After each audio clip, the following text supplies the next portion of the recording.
Metre সীমানা তাদেরকে উপহার দিয়েছে।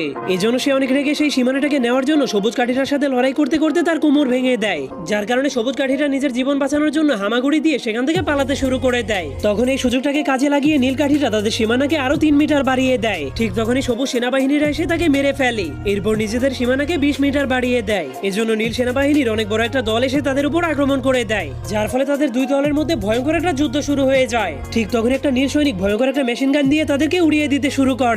এজন্য সবুজ সেনাবাহিনীর একটা ট্যাঙ্কের মাধ্যমে তাদের সবাইকে পিষে ফেলতে শুরু করে, কিন্তু তখনই নীল সৈনিকেরা ব্যারিকেড দিয়ে তাদের ট্যাঙ্কটাকে থামিয়ে দেয়। কিন্তু এরপর তারা দেখতে পায় সামনে কোটি কোটি সবুজ সৈনিকেরা তাদের দেশটাকে দখল করার জন্য আসতে শুরু করেছে।